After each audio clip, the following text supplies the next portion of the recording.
Hey everybody, download the Podcoin app where you can get paid to listen to your favorite podcasts like Collateral Cinema or Collateral Gaming. And you can use those Podcoins to purchase gift cards and other items from retailers such as Amazon or Target, or from places like Starbucks and whatnot.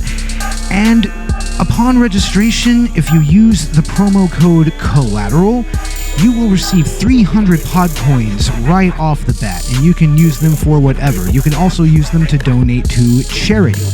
So download the app. You can find it on Google Play. You can find it on Apple Podcasts. And also check us out on Podcoin. Like I said, promo code Collateral, 300 Podcoins. So once again, that's Podcoin, the podcast app that pays you.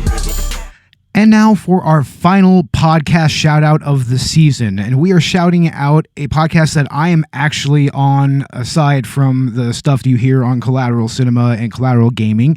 And that is the Country Club Podcast. And yes, country is spelled exactly as you think it is. But it's a pretty rowdy show. It's all comedy. It touches on politics a little bit here or there. But yeah, check them out. It's hosted by Michael Cornwell and Samuel Kurtzer and Matthew Ryan, and also featuring yours truly. So check them out on SoundCloud, check them out on iTunes, and follow them on Facebook. And with that, on with the show. I'm Bo Maddox. I'm Ashley Chancellor. I'm Dakota Chancellor. Megan Price. This is Collateral Cinema.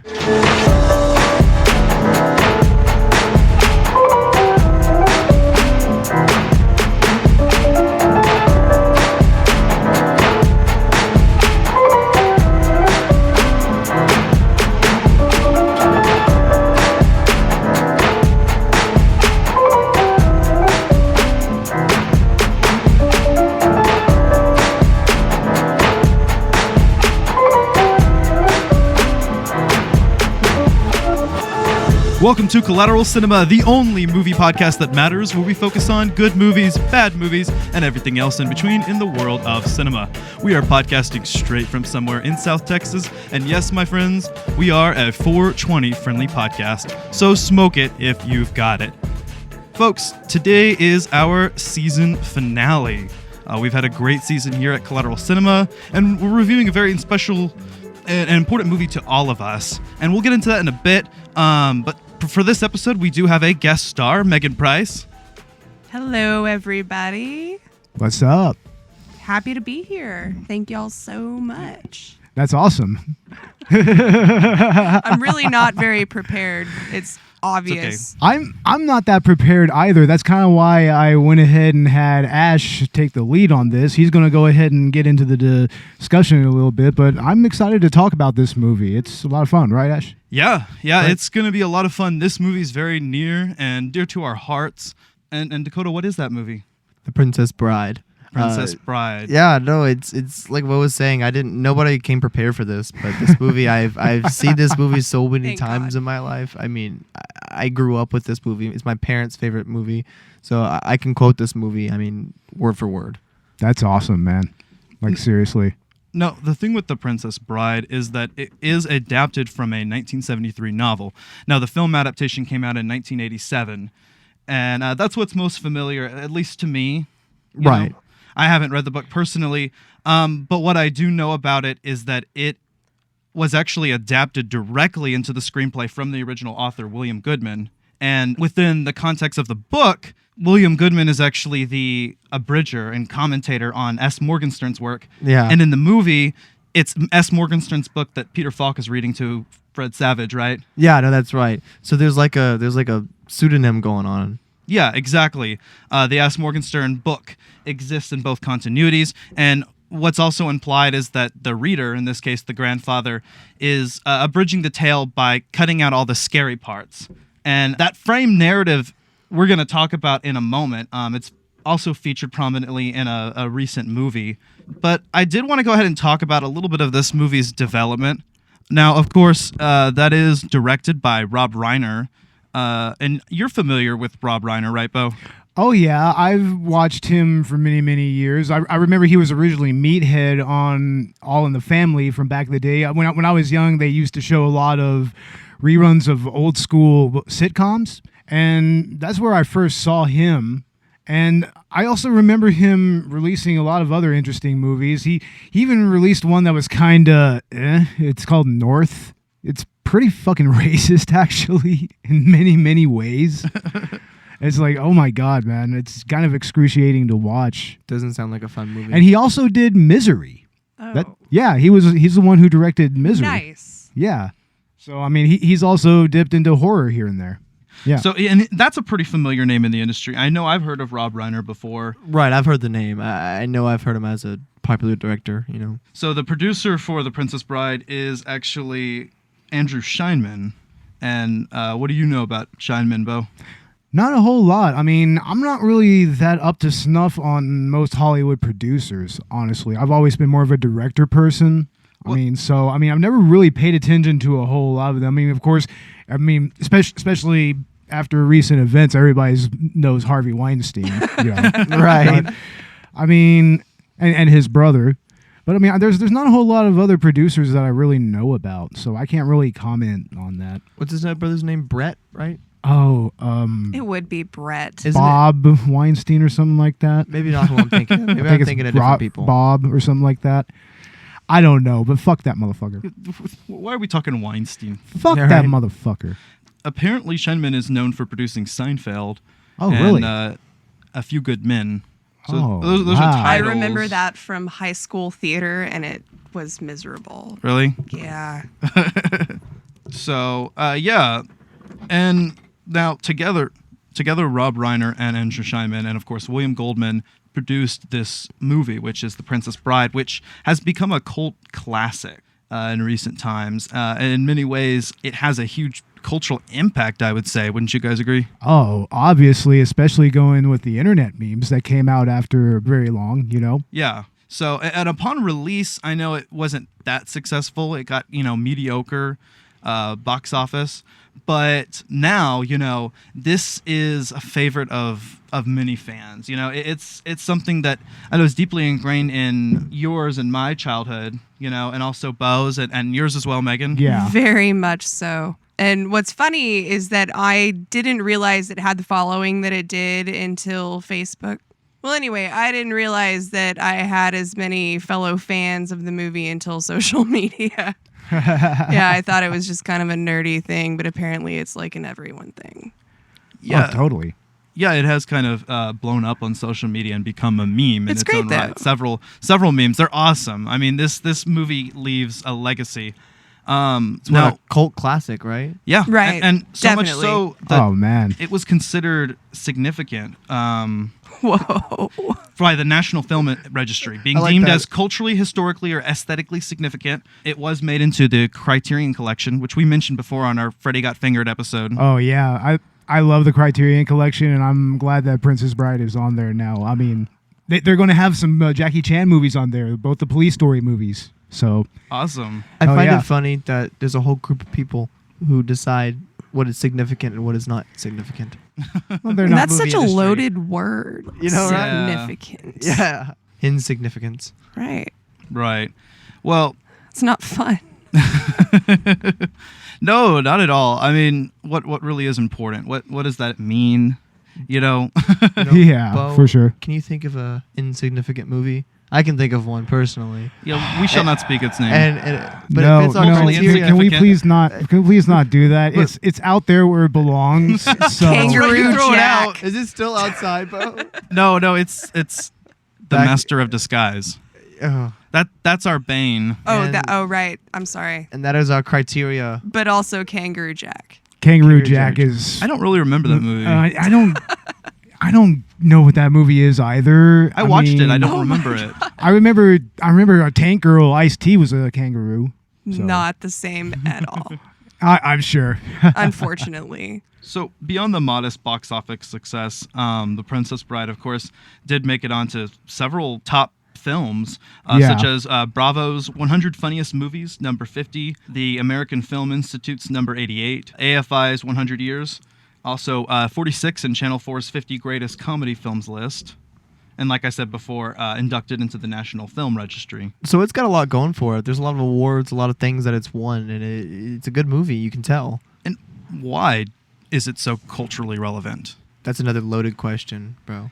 I think that it's really just the quotability of the movie. Honestly, I mean that's where the memes come from, and that you can attribute that to the screenplay and the dialogue written by William Goldman. That's his name, right? William Goldman, the author, yeah. The author, yeah. He also wrote the screenplay, and it doesn't miss a beat in any way. There's no filler in this at all. Yeah, like the pacing is perfect. Like slow enough that it doesn't feel rushed necessarily, but fast enough that you give a shit. You know, they don't spend too long dwelling on any particular scene.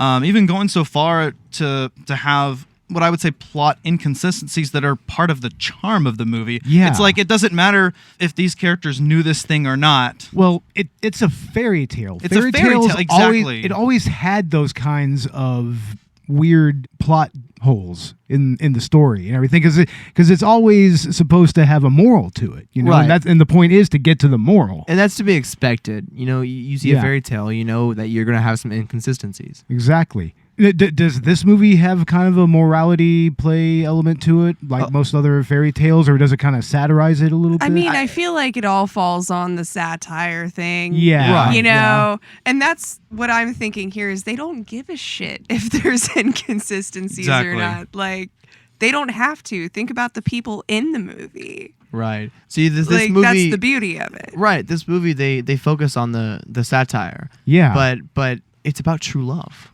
Oh, True True love. True marriage. But not women. is what brings us together today. I mean, that would be the theme, right? See, just that right there is so perfect. Oh, Hey, it know? is. You know, I mean, you were gonna do my wedding, which, by the way, is tomorrow night. I'm getting married. Right. Or Woo! tomorrow during the day. Woo! So Yeah. tonight's kind of the bachelor party. But Dakota, I'm a we dude. were thinking of doing like a private ceremony with Dakota doing the marriage. Yeah, because I got ordained. He's ordained. You're ordained? Yeah, I got Dude, ordained that's online. awesome. Yeah, I did. I went online and got ordained. It's so easy. But to do it, you have to like the website I found anyway, which is getordained.org. My mom did the same. Yeah, Universal Life Church. You know, gotta throw in a little support there because I'm ordained now.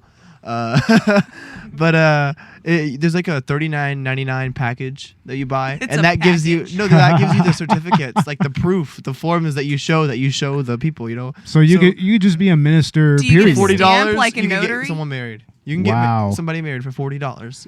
That's Great. amazing. It's amazing. Well, Sweet. going into marriage right now, it does cost a little bit more than that on the, Right. the side of the people that are about to be married. I mean, you got to pay like $80 just to get the license, and then you got to pay $100 to get a JP, and however much money you're going to spend on the ceremony if Yeah, you're going to do that. Yeah, of course. I'm already Oh. looking at all these factors. So, of course, I decided I'm going to spend my money just having a good night out, the best restaurant and the best hotel, instead of a big ceremony inviting everyone. Yeah, and then having like a later honeymoon. Yeah, we're going to throw a big reception later. But anyway, back to the Princess Bride.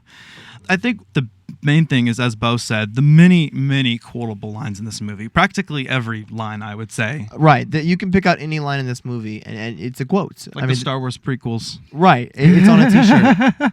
It's on a What? T-shirt somewhere. Yeah. You know. Yeah, and throughout that, those lines, there's a consistent humorous tone to it all, you know? Just joke after joke after joke, but it's natural, and you laugh every time you watch this movie. Every single time. It's inherently a funny movie. I mean, just from the get-go, even between Fred Savage and Peter Falk. Right. You know, there's it's cute, but it's also funny at the same time, you know, because Right. Fred Savage, he's always interrupting, and that kind of influences the flow of the story in many ways. Yeah, and then, in addition to, that frame narrative, which I do want to talk about, and then also, the consistent humor, action sequences, as he says, fencing, fighting, sports. Sports. Yeah. That's Where's a the Tim and Eric sports? reference for you children. Oh, don't go there. Oh, what? What? Damn it. Damn it, boy. Oh, yeah, Tim and Eric is amazing. All right. And then, also we've got Just that the general focus, of course, on romance, which in a way is almost satirical in its depiction of romance as well, but true to earth. More or less. Yeah. I think it's satirical being held up against everything else in the movie, you know? I mean, by the time the movie's all said and done, you don't really care about that. Yeah. Yeah, seriously. I mean, it goes many places. I mean, it starts out with a kidnapping, and you have the murder. a murder and a kidnapping, and you have the three. You have like Andre the Giant and Inigo Montoya and It was about Wallace Shawn's character friendships formed Vicini. along the way. Yeah. I mean, you start from one end, you end at the other, and the middle is just a lot of fun. Right, and It's a tight story. there's not a single character in this movie that's not memorable either. Not at all. Every single one of Seriously. them you can quote, you can talk about, you can make a joke about. There's a T-shirt. You know, they're just so memorable. All right, Billy Crystal's character. Billy Crystal, exactly. Miracle Max. Miracle That's Max. perfect. Yeah, I mean, he has some perfect moments, especially with his wife. Exactly. And Even his his hair. wife, another memorable character. Humperdinck. I'm not listening. Well, like I was saying, that's so great. Liar. That's so great. All these characters are so memorable. I mean, from the six-fingered man to Inigo Montoya, you can remember them all. Yeah, and you've got Cary Elwes's character Wesley. Can't also forget that. the Hot. Pirate Roberts or the Men in Black. Who was also in Robin Hood Men in Tights, Yes. and he was the lead character in Saw. Not to mention bonus and 3 different episodes of Psych. Oh, Georgia okay. Rule. Georgia Rule. Played the creep in Georgia Rule. Oh, nice. I was Awesome. waiting for that one. What was that, Ash? Despero Yeah, from Psych. Yeah, I remember that. Yeah, that character. In 1972, Academy Award winner William Goldman wrote The Princess Bride. It took 15 years before director Rob Reiner brought it to the screen. Now critics and audiences agree it was worth the wait. Joel Siegel says The Princess Bride is thrilling, exciting, very funny, and absolute magic. Don't miss it. People magazine calls it an instant classic, the good time movie of the year. Just the right mix of hilarity and heartbreak. The entire cast is superb, but the funniest is Billy Crystal. I'm not listening. Bill Harris says The Princess Bride is one of the best movies of the year, an absolute gem. One of the funniest and most charming comedies I've seen in a long time, says Roger Ebert. And Siskel and Ebert give it 2 big thumbs up. Bye-bye, boys. Have fun storming the castle. The Princess Bride, rated PG. Now playing at theaters everywhere. Yeah, and Cary Elwes, of course, plays the badass Wesley, who learns all of these skills and is able to master fencing beyond the skill of someone who's been studying for 20 years, and also a giant, and also, well, Vicini's not nearly as smart as he claims to be, but Right. No, he's a pseudo-intellectual all the way through. yeah, he's a lot like some people you sometimes get into arguments with. Exactly, you know what I mean? Most conservatives. Right. That was the importance of that scene, was to show his skills. You know, he has skill, he has strength, and he has intelligence. Yeah. That was the point of that. It was a trial. Right. You've got that, Triforce, right? For There lack you of a go. better That's term, you it. know what I mean? Courage, wisdom, and strength. That's a good way of putting it. You're right. Yeah. But and he embodies all of these qualities before you even realize who it is, because the reveal that the Man in Black is Wesley is of course saved for the as you wish moment when he's rolling down the hill. Right. Is it obvious, did you guys think, or Yeah. I think it's very obvious. It's meant to who be, that right? I was is. like 4 years old and called it. Like, that dude is totally Wesley. Right. it's Straight implicit up. within the narrative? I think it was believe. important to see his face, and you start to realize it as you go on. Yeah, and his mannerisms, even though he grew that stupid looking mustache. God. I think it was pretty obvious from the get-go to me who it was. I mean, of course Wesley was going to come back for her. Right, and he's just killed off unceremoniously in the beginning, and in this kind of movie that No, that doesn't happen. I but mean, it appeals. he's almost dead at one point. Yeah. This movie, it appeals to your intellect in a way, And I think that's what makes this a timeless classic, is it doesn't patronize you. No. It actually that doesn't talk down to you. It talks to you. You know? Right. Like even with the scene where Vicini and Dread Pirate Roberts, they have the wine challenge, the battle of wits. Yeah. That right there is a perfect example of that. He's only mostly dead, not He's all only dead. mostly dead, Yes. of course. And then you've got, of course, Mandy Patinkin and Inigo Montoya, hell yeah. who we named our cat after. Right, We sure Dakota? did. Of course you did. Which, of course, he plays Gideon in Criminal Minds. That's Yeah. awesome. Criminal Minds is a pretty good movie or show, I should say. What? No, I'm just I've playing with never you. even seen it. Maybe so. they should make a Criminal Minds. Well, you movie. mentioned SVU earlier. It's like SVU. Oh, Yes, but the character development in Criminal Minds is beyond anything. okay, but does it have Olivia Benson in it? Olivia Benson. Oh, Detective Olivia Benson, SVU. I'm assuming not. Okay. Damn. But Okay. it's got Spencer Reed. Oh, yeah. Or, oh, God, there's so many characters. Steve from Hawaii Five-0. Don't know. Love Hawaii Five-0. Man, I don't watch enough TV to know who these actors Me are. neither, man. Steve McGarrett, that's it. Dakota is the TV guy. Oh, he is. Yeah. Well, okay then. Dakota knows any face like on any TV show ever. That's awesome. Like he'll be Usually. like, "Oh, that's so and so from such and such." I watch How I Met Your Mother. How I Met Your Mother. Oh yeah, with Neil Patrick Harris Yes. and No, Patrick Harris, yeah. Oh, and a series of unfortunate events. NPH's role as Count Olaf was awesome.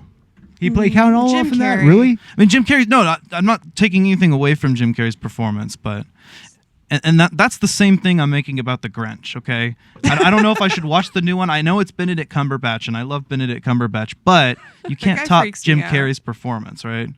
No. That is a pretty good example. I mean, Jim Carrey, he brings so much to every role that he does, and especially in a series of unfortunate events and the Grinch. I mean, he pretty much becomes those characters. Oh, dude, The so Mask? He was so in The Mask. Yeah, You he was can't be- perfect for all those characters. Right, imagine trying to remake The Mask. I mean, you don't do that. No, you can't remake The Mask because Jim Carrey is The Mask. Okay, what's up, Megan? You're just like, what are you guys talking about? I feel like I don't like a lot of popular movies, and they're all Wow. going to come out in this episode. Oh my God! Yeah. What do you not like? I don't like The Mask. You don't like The Mask? I know. Wow. I know. All right, controversial question here. This is coming next season, but did you like Suicide Squad? I fell asleep halfway through. I stopped the movie like 20 minutes in because it was shit. I wasn't even trying. But to we are fall asleep or leaving. anything, I We are just leaving did. that shit for season 3, ladies and gentlemen. Yeah, Right, that's true. episode 1 of Collateral Cinema will be Collateral Cinema Civil War. Civil War. I don't do comic book stuff. I'm sorry, y'all. I got you. For the longest time, I didn't, but I recently got into it, and it's like, oh, okay. I see what they've been doing these past 10 years. There's a lot of compelling narratives, and this movie, of course, also, very compelling narrative. Oh, right, we're still talking we're about The talking Princess about- Bride. Yeah. You are. We just went on another tangent. Hey, that's Collateral Cinema for y'all. Oh, of course. I mean, I think our listeners kind of expect that from us by now. Yeah, So, that's okay. But we can't continue this podcast without talking about the badassery of Inigo Montoya. oh man, he's so great and so honorable. Like so much respect to him He's and just a his good character. guy. He is. I mean, just- he he just- doesn't He just wants to avenge his father. That's all he wants. exactly. He has what is known to many fans as the most iconic line in the movie, whenever he, and specifically at the moment when he encounters Count Rugen, the man that slayed his father, and says, "Hello, my name is Inigo Montoya. You killed my father. Prepare to die." That moment is just so chilling. It is. But I like the first time he says it though, when he's chilling out cliff. with Dread Pirate Roberts or the Man in Black, I think he's called at that point or something Wesley. like that. Yeah. Wesley. Yeah, I mean, he says, "Hello, my name is Inigo Montoya. You killed my father. Prepare to die." This is almost like ruefully, he's like just looking forward to that moment. And he says there's it again there's and a again. twinkle in his eye. Yeah, exactly. I mean, there's gumption there, Yeah, and as he says it again and again and again and again to Count Rugen, and then finally, offer me anything I want, anything. I want my father back, you son Son of a bitch. Exactly. That's such an epic moment. And I mean, the sword fighting in this movie is so intense. Like that first duel between Inigo and Wesley, that's like poetry. And they're constantly bringing up actual fencing terms. That's what I was wondering, is how true to life the fencing scene All was. of that is true to life. Those are named after actual people who wrote books on the art of fencing. Like Agrippa. Like Agrippa, yeah, Capafero.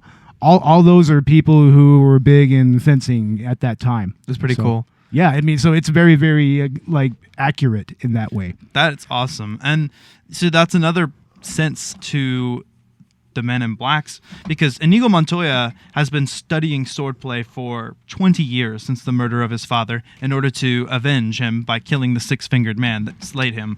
And even with all that practice, however much time exists between the introduction and the present block of the movie, Wesley has learned far more. Yeah. And it creates kind of an interesting dynamic. And just that scene, a relationship between the two characters, you know, it's that anime rivalry, right, Bo? It's pretty much just like that. It's like Inuyasha and Koga. Naruto and Sasuke. Naruto and Sasuke. Probably even Akira, or should I say Kaneda and Tetsuo. Oh, Akira. yeah. Fuck yeah, Akira. Yeah. Light and L. It's another Light and episode L, next season.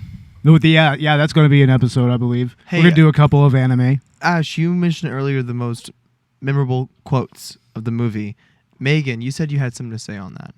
Yeah, what's that? Nobody mentioned "As You Wish," As you wish. and I feel like yeah. to me, like That's it. that That pretty is. much ends the movie right there. I don't And think it begins. Begins the movie. It bookends. Right. Yeah.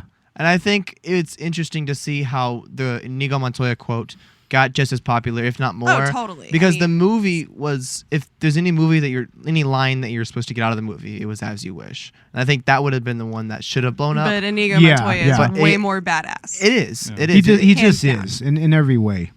Yeah, so I mean, those are both extremely iconic lines. Enough, I've seen it on, merchandise and Hot Topic. Yeah. Anyone want a peanut?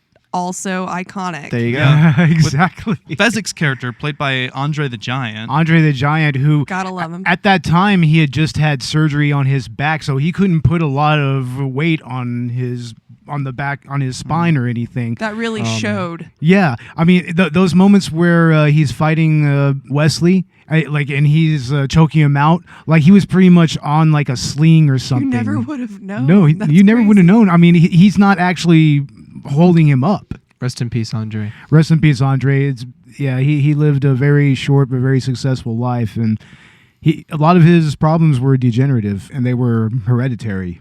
He had a specific condition. I don't remember what it's called, but Yeah.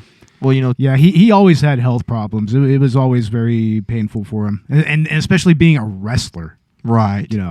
And speaking Yeah. of, memorable quotes again, Fazzini's character, inconceivable. I mean, how could you forget that? That one's also Conceivable. Yeah.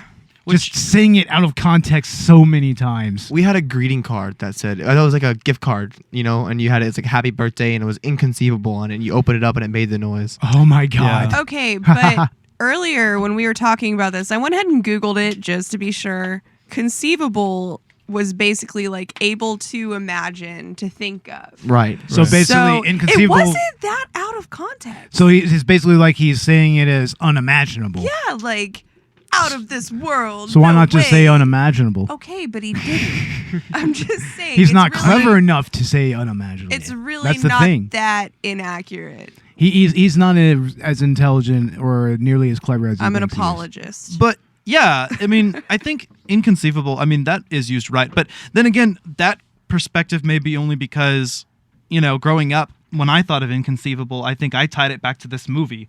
Because I think this would have been my first use as a child, Yeah. hearing that word. For and sure. so etymologically for me, that word has its roots here, which just shows how influential this movie is. Exactly. It's like not directly synonymous of impossible, but it's kind of close. Yeah. Yeah. Yeah. It's unbelievable. Yeah. Yeah, and that's all it means. And I think he uses that correctly, but he uses it so frequently, which It's hyperbolic. Yeah, very much so. and so that's eventually when Inigo Montoya tells him that iconic line, "You keep using that word. I do not think it means what you think it means." Yet another meme right there. That's a meme. Yeah, exactly. I remember when that meme first became popular.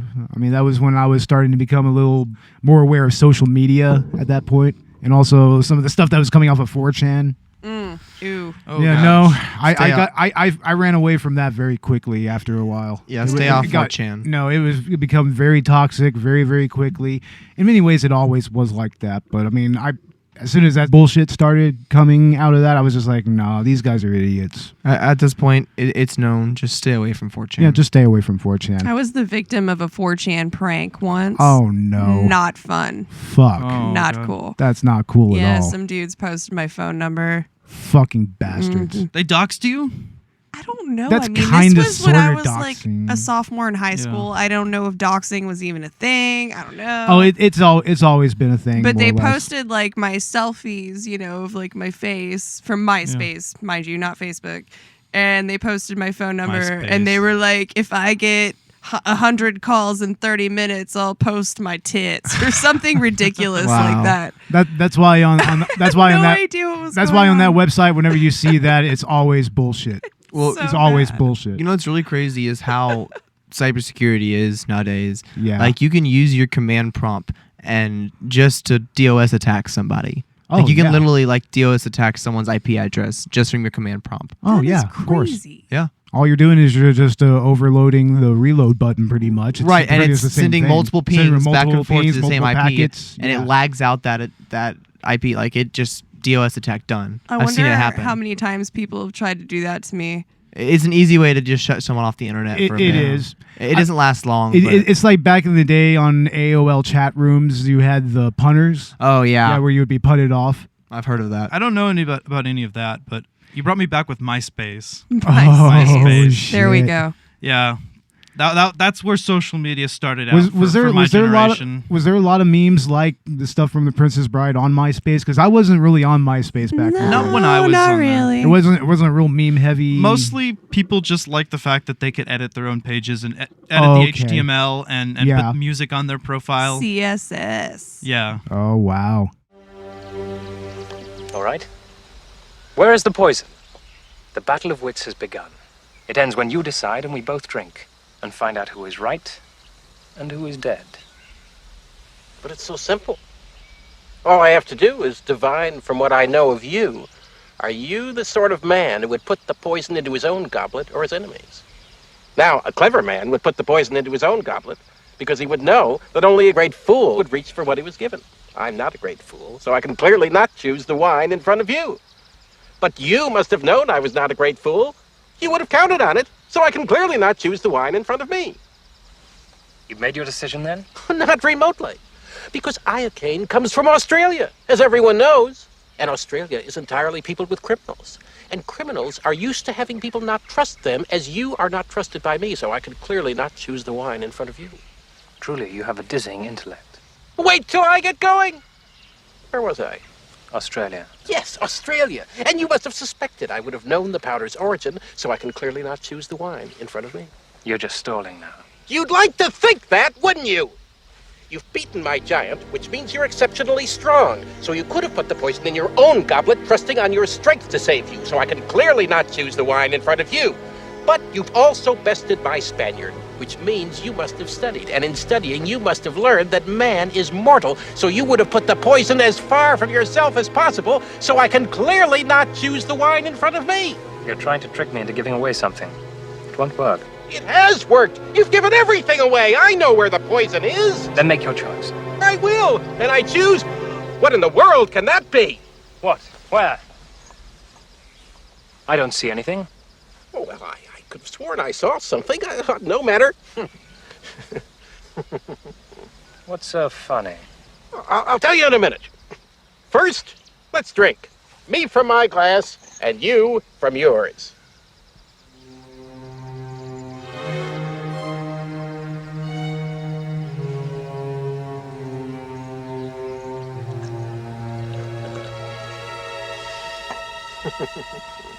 You guessed wrong.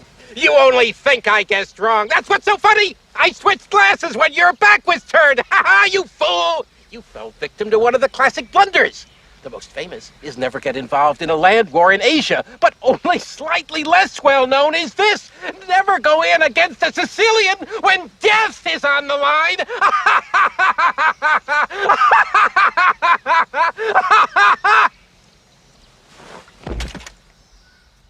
That's That cool. was kind of. I mean, MySpace was way cooler than Facebook. Come on, guys, we downgraded. It was not way cooler, but it was still a lot of fun. Yeah. I still have my HTML for Dummies book. For real, I do. That's fucking awesome. But anyway, we have those characters played by Carrie Elwes, and then we also have the trio. Yeah, the trio. Inigo, Fezzik, and Vicini. And Vicini is played by Wallace Shawn. And I guess the most immediately recognizable thing to me is from Toy Story, right? Yeah. Right, yeah. Definitely. Rex. He was Rex.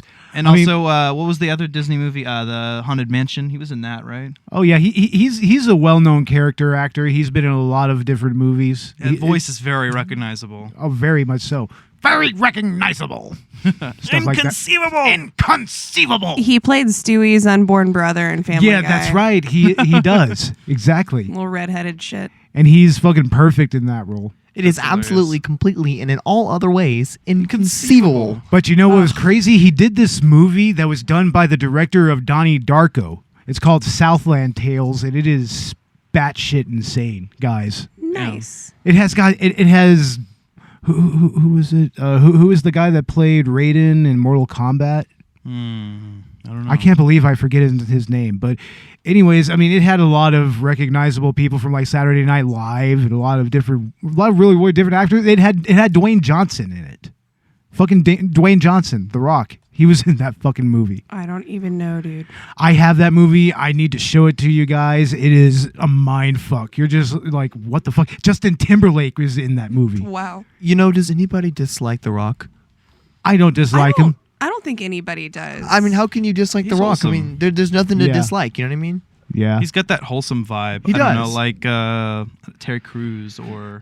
I would No, Maybe not he Terry got some Crews. allegations though recently. Yeah. Right?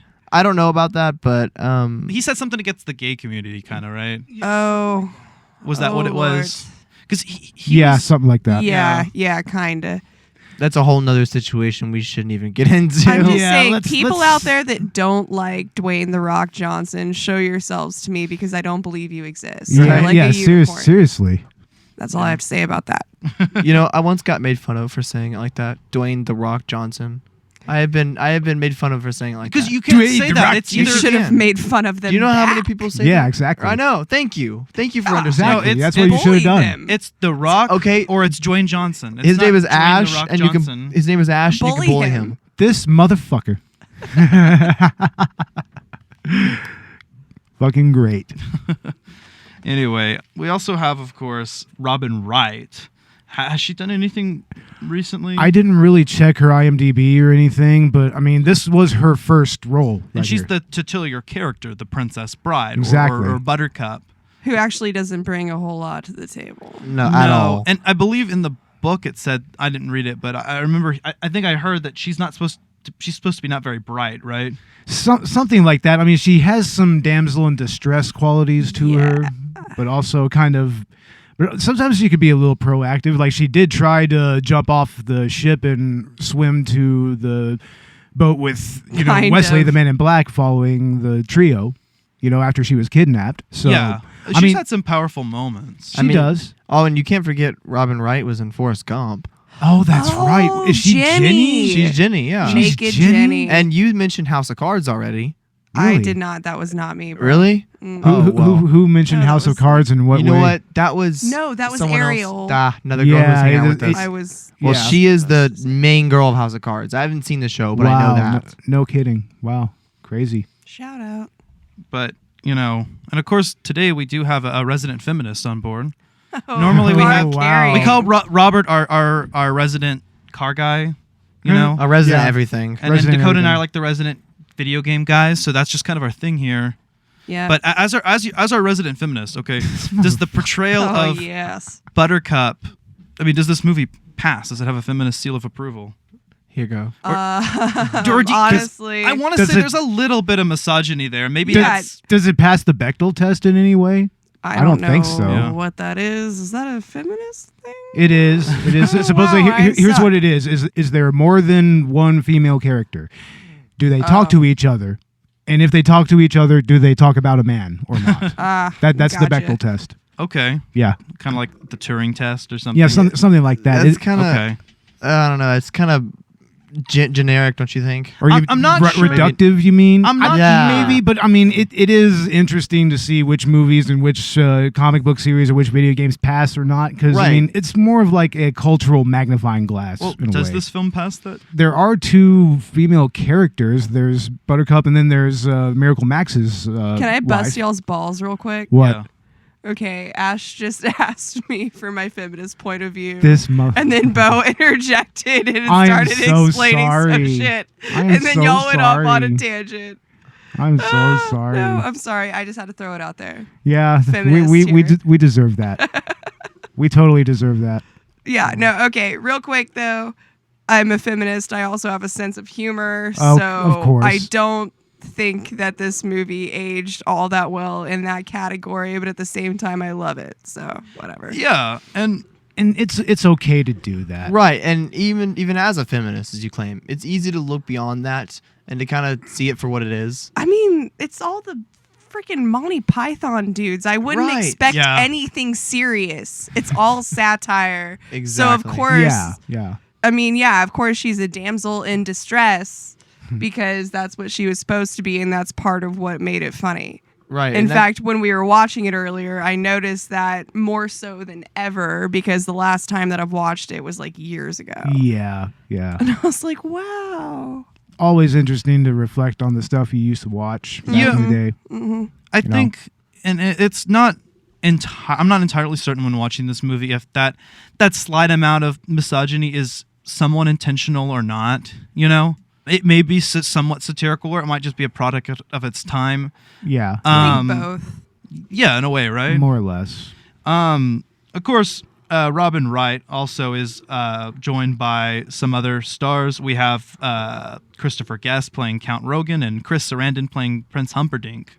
Oh yeah. And Humperdinck. Humperdinck. It's very interesting what happens to him in the end. I mean, he totally bitches out. He Straight doesn't up. die. And what's funny is Peter Falk, who's the narrator. He in already the story. Yeah, he does. Well, he's narrating the plot, and then the grandson, who's the reader or the listener in the story, framing narrative, questions and says, "Oh no, Prince Humperdinck didn't marry Buttercup. You're getting the story wrong. Read it right." and that's funny because I don't know. I'm high as fuck. I was going somewhere with This this. motherfucker. That's funny because at that point he asks, well, Wesley gets Humperdinck, right? Right. And then, Fred Savage says that. And at that point, the grandfather, Peter Falk, tells him flat out no, which kind of, I guess, spoils the movie in a way, but it's part of it. It's part of that, part of the narrative. Right, and when I was younger, I used to be upset about that because I was like, man, it spoils the movie. That wasn't you know? the point. Right, but exactly. You got to think about that's not the point of that scene, you know? And Humperdinck doesn't Not die, at but all. all the same, he's humiliated and defeated. Yeah, And I yeah. definitely think, completely finished by Wesley's To the Pain in his own way, right? It's worse than death. Yeah. He has to live with that. I that would. humiliation. I 'cause wouldn't he's a want chicken to. Shit. Yeah. And it was really all a metaphor, all that pain, getting everything cut off. It's what it was. It was metaphorically telling him how he's going to feel after all this. Mm-hmm. And then his aide, the six-fingered man, Count Rugen, who serves as the end of Inigo's. Christopher Guest, right? Yeah, Christopher Guest serves Oh, as the end nice. of Inigo's vengeance arc. Does Christopher Guest have 6 fingers? In real life, I don't know. I mean, that would be pretty Have to cool. ask I mean, that. maybe that was part of the casting Please call. stop Must have 6 asking me fingers. if I have 6 fingers. Leave me alone. Doesn't the character seem a little bit sensitive about it in the movie? As soon as Inigo Right, says yeah. it, he goes, "You have 6 fingers on your." No. It's Wesley says it. Wesley yeah. says it. Wesley Yeah, says it yeah. because of the story Inigo told him, and he says, "You have 6 fingers on your left hand." somebody was looking for you. And before he even says someone is looking for you, he pulls out his sword, showing that he's angry about the fact that he said the fact And hits him with fingers, the hilt of it. and There's then he always hits him with the one. hilt. Right. Yeah, always a good knock to the head. Knock to the noggin. We already mentioned Billy Crystal, of course, as Miracle Max. And then, we have the dynamic between Peter Falk and Fred Savage, and just this sort of interplay that frames the story.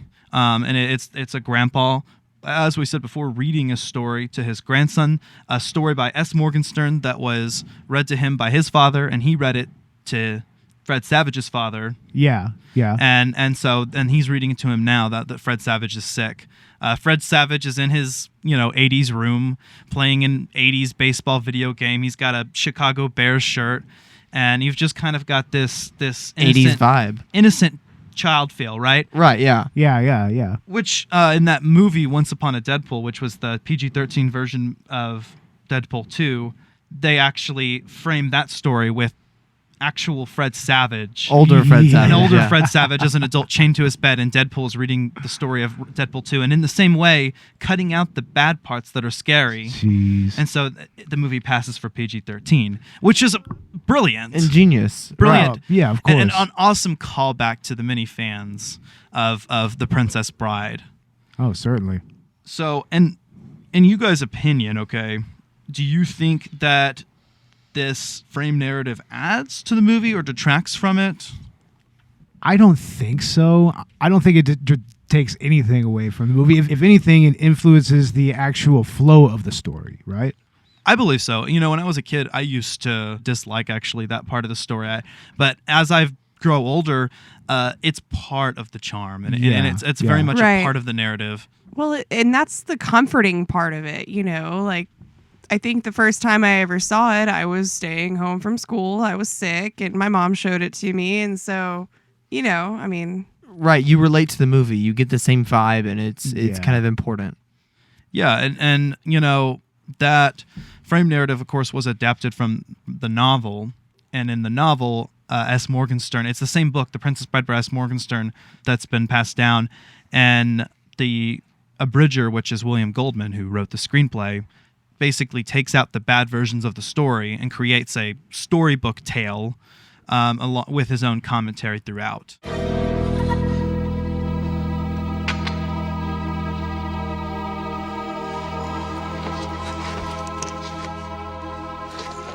Good heavens. Are you still trying to win? You've got an overdeveloped sense of vengeance. It's going to get you into trouble someday.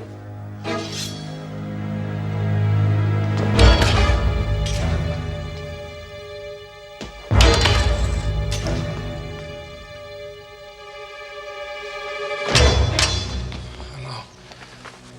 My name is Inigo Montoya. You killed my father. Prepare to die.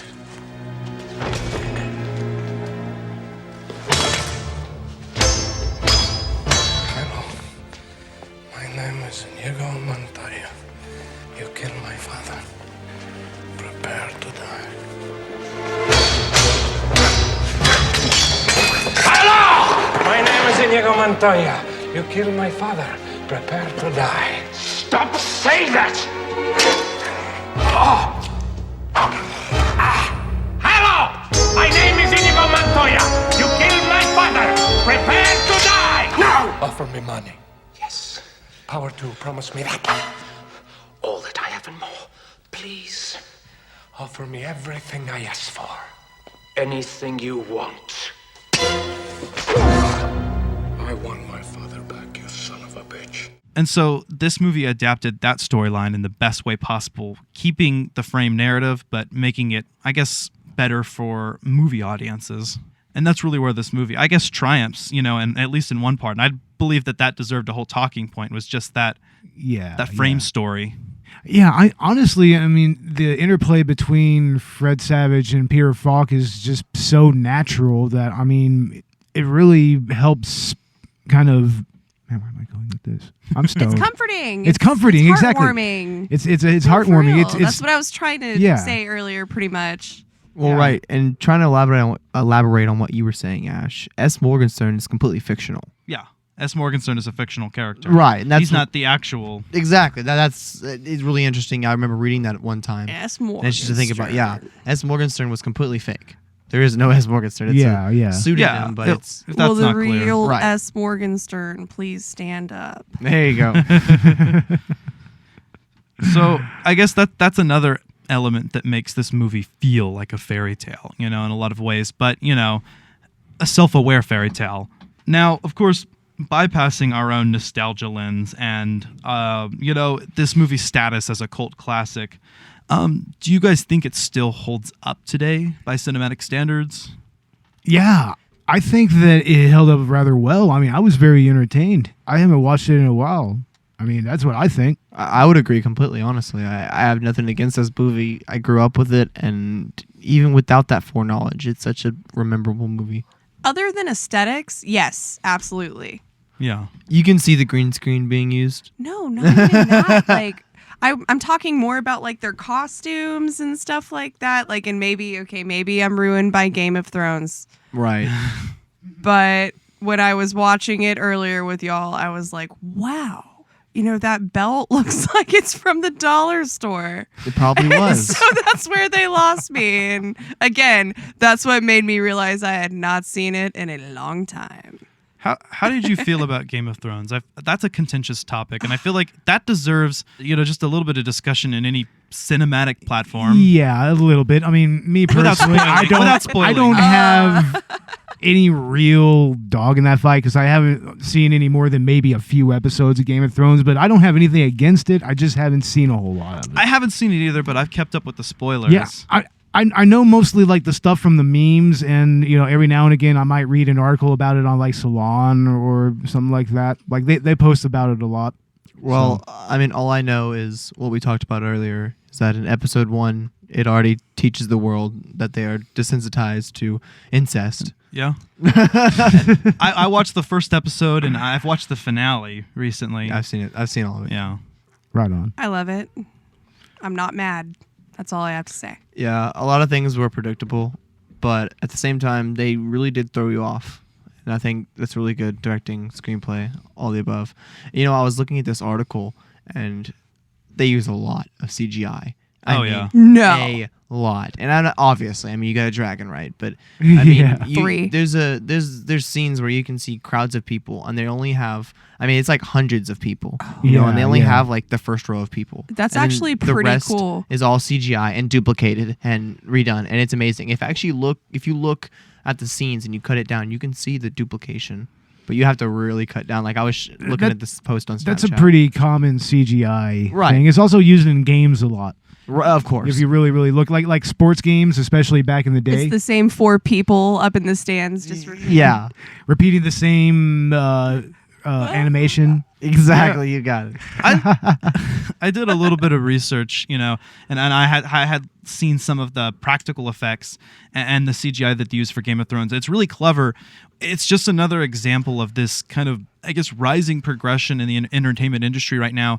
For the first time, people are realizing that people are willing to binge watch a series. And so you can produce a TV series with the same quality you put into blockbusters. With that, kind of movement, we also are seeing that, well, in general, we're learning that our mind spans, our attention spans are much bigger than we thought. People are willing to binge watch movies or TV shows. Weeks. Yeah, right. Exactly. People are willing to listen to podcasts, the podcast format. Exactly. I was going to say that. That's a total analogy to that. That's perfect. People are willing to listen to podcasts because it's so convenient. That's what's so great about it. When you're in a car, you can just listen to it and it's nothing, It's this huge rise in podcasting. Yeah, and pretty much every phone has like a default podcast app, and you could always download stuff like Stitcher or, Podbean or Spotify or stuff like that, It's more accessible than it's ever been. Yeah, honestly. personally, I still use the iTunes native one, the iTunes podcast. Yeah, so have I. I've been using Pandora, I shit you not. Right. now there's a bunch of popular podcasts on Pandora. I was waiting for them to start putting podcasts on Pandora. You know, Overcast. I have actually, my dad likes that one a lot. He was talking to me about it, and I've been looking at it, and it's a nice podcasting format. But obviously, we can't stop talking about Chill Level Radio, right? Yeah, Chill Lover Radio. Download the app. We are on the podcast section. Yep. Yeah, I think I'm going to make a promo for it at the beginning of the episode. Sounds but good. yeah, download the app, ladies and gentlemen. Yeah, so I'm really excited to see, just this format grow, and we're super excited to be a part of it. Of course, going into that, we are now at the end of season 2. Do you have anything to say about? I'm very satisfied with the way that this season came out. I mean, I think we talked about a lot of really, really interesting movies from different genres that, are really matter to people, I think, Yeah, I was super excited to finally be able to put in my own input this season and able to decide a few episodes. Yeah. We got Dakota on board this season finally. Yeah, it's nice. I'm here for the whole season. Kind of started with episode 1. It ended with this last episode. Yeah, Of course, yeah. I'll continue. Yeah, we'll look forward to having you in season 3. Yeah, no, I'm excited. This season was fantastic. We spent it all in this studio. Yeah. Section 9. Yeah, Section 9 Studios. Not your bedroom anymore, huh? Not my bedroom, and for a while we were in Robert's living room, or dining room, I should say. Not my bedroom anymore. There you go. It's not my bedroom. Hell no. So I looked out. I didn't have to spend any long days enduring your bedroom, but... Oh, yeah. I mean, Ash, you remember recording in the bedroom, right? I do. I was on since we did the indie movie, Hectic Knife. Yeah.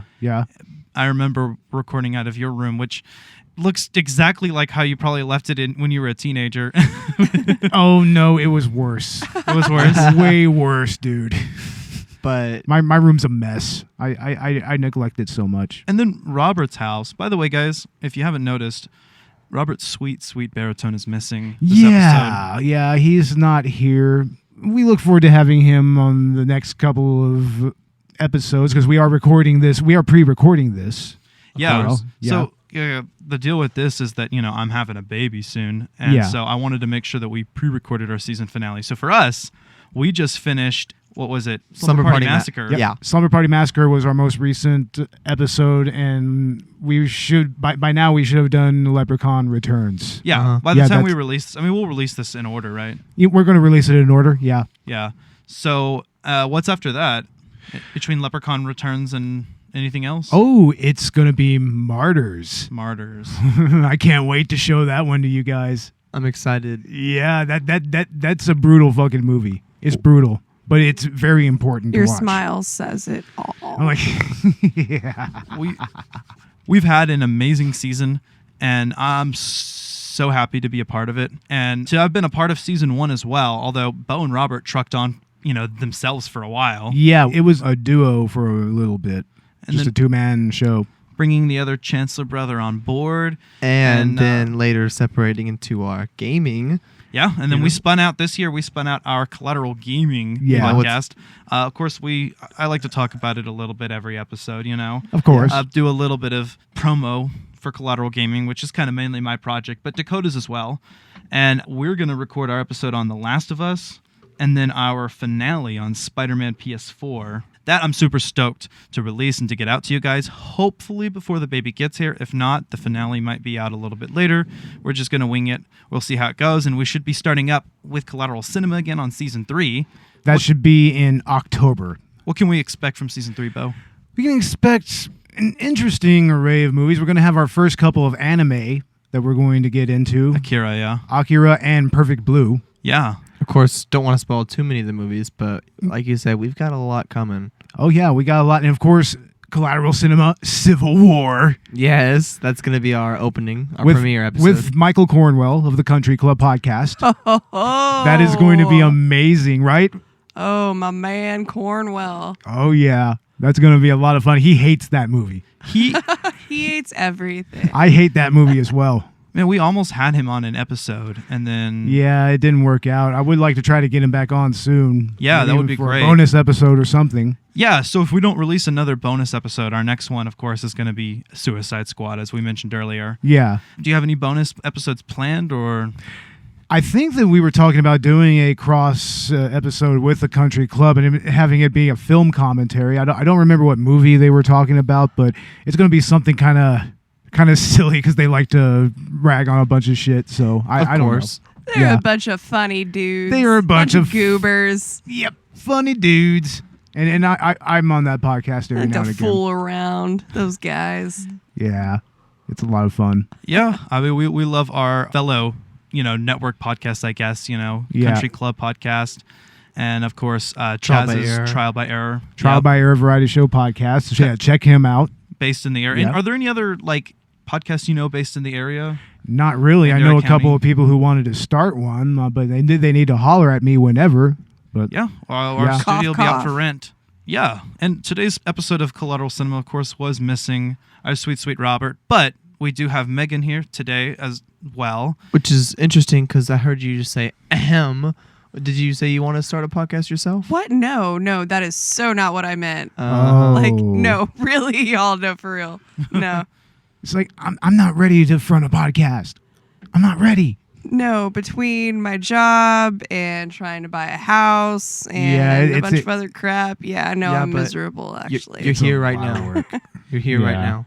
You got to make the best of it. Thank you guys for having me, for real. It's been a blast. It was a lot of fun having you, of course.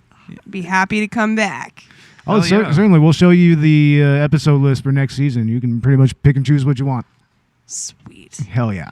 Well, guys, you can find Collateral Cinema on iTunes, on Podbean, Spotify, Google Play, YouTube, and wherever else you get your podcasts. We have, of course, the Podcoin app. Podcoin. That's what you're going to say. I know. That's exactly what I was going to say. I saw the wheels turning, Bo. Yeah, we got on the Podcoin app where you can get paid to listen to podcasts. How cool is that? That's always cool. I think we're going to have a promo at the mid-roll on this episode. So yeah, for sure.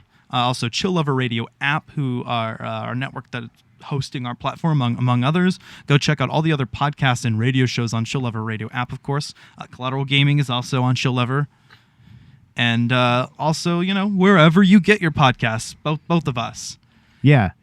Yeah, definitely. And also, I think we mentioned iTunes. I want to say that we'll be on iHeartRadio soon through Chill Lover Radio, but I'm not entirely sure what's going on with that right now. But they got us on SoundCloud. They have us on SoundCloud as well. Yeah. Well, as I mentioned earlier, Overcast. We're also on that. Yeah, we're on Overcast. Platform. Yeah, that's right. And also we're on Lofty TV Radio. Nice. That's another one. Yeah, and we're on Facebook, Instagram, YouTube, all Twitter. Social media, Twitter. Follow us on Twitter, ladies and gentlemen. We need more followers. To the death. No! To the pain. I don't think I'm quite familiar with that phrase. I'll explain, and I'll use small words that you'll be sure to understand, you warthog-faced buffoon. That may be the first time in my life a man has dared insult me. It won't be the last. To the pain means the first thing you lose will be your feet below the ankles. Then your hands at the wrists. Next, your nose. And then my tongue, I suppose. I killed you too quickly the last time. A mistake I don't mean to duplicate tonight. I wasn't finished. The next thing you lose will be your left eye, followed by your right. And then my ears, I understand. Let's get on with it. Wrong! Your ears you keep, and I'll tell you why. So that every shriek of every child at seeing your hideousness will be yours to cherish. Every babe that weeps at your approach, every woman who cries out, "Dear God, what is that thing?" will echo in your perfect ears. That is what the pain means. It means I leave you in anguish, wallowing in freakish misery forever. I think you're bluffing. It's possible, pig. I might be bluffing. It's conceivable, you miserable, vomitous mass. I'm only lying here because I lack the strength to stand. But then again, perhaps I have the strength after all.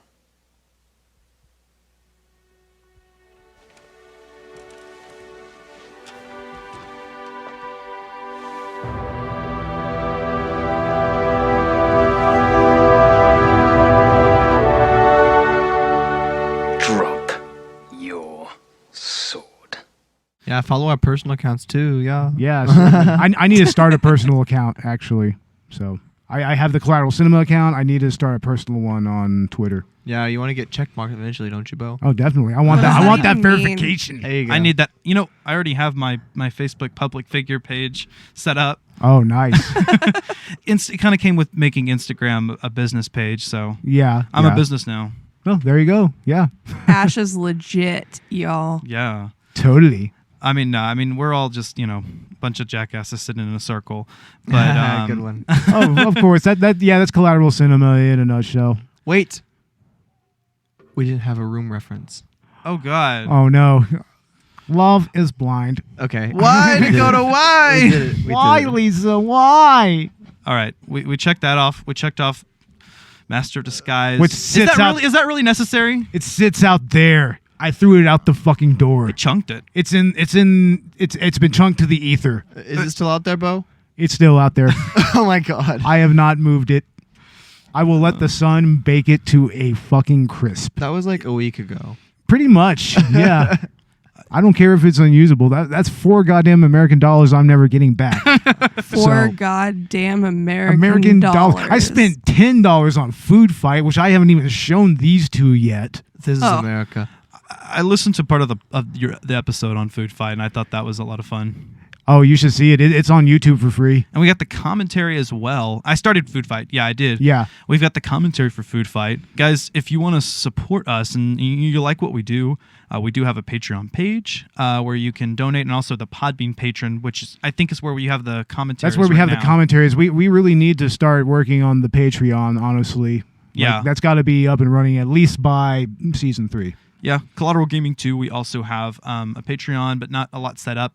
Just our first Let's Play commentary, Fable 3, and that one's free, just like the Food Fight one is. Yeah, yeah. But anyways, guys, I guess we've been droning on enough and, taking your precious time away. But any final thoughts, everybody? I think that this movie will always stand the test of time in some way because the dialogue, like I said, it never skips a beat. The pacing is tight. I mean, it bookends so well with a very, very meaningful moment on both ends. And the characters, I mean, what else can you say about them? I mean, that we haven't said already. Yeah, the characters are phenomenal, and they make this movie. And the memes. Come on, the fucking memes. Right. And this movie will go down in history. This film has brought true love to our hearts. Marriage. True love. Marriage. Yeah, no, for real. It's an amazing movie. It always will be. Incredible. What are your final thoughts, Meg? Every day from this point forward and from this point before, when I am at home sick, eating ramen or whatever it is, this movie is on. Oh, that's nice. Yeah, no, that's what it means. It is kind of like cinematic comfort food, right? Yeah, chicken noodle soup, but it's a movie. There you go. You Yeah. said it, Megan. Yeah. And it's so ingrained in the culture, Yeah. My family, for instance, we all love this movie. I think this is my mom's favorite movie, my dad's, my brother Dakota. Of course. It's good for the soul. Yeah, it is. And, for us, this is just a huge favorite. I think Uncle Brian loves it as well. Oh, yeah. Aunt Lily. Aunt Lily. Oh, Of course. of course, wifey gotta like it as well, right? Lillian actually really isn't into the fantasy genre. Really? No. This doesn't count as this isn't- fantasy genre. It's a satire of the fantasy genre. It's a satire of fairy tales at the very least. Yeah, I tried to explain that to her, but she's also pregnant and very sleepy. So Fair when enough. we tried to Yeah. watch the movie last night, I let her do her thing. So, yeah, fair enough. but this movie is part of my identity in a way, Mhm. and just the many, many, many quotable lines. This movie, just as quotable, if not more, than The Room. Yeah, definitely. And it's very special, very near and dear to my heart anyway. Anyways, guys, that being said, my name is Ashley Chancellor. I'm Bo Maddox, I'm Dakota Chancellor. And I am Megan Price. and this is Collateral Cinema Season 2. Woo! Deuces. Oh. Deuce, yeah. See you next season, ladies and gentlemen. Go follow Collateral Gaming. Collateral Gaming is better.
Collateral Cinema is an L Company production.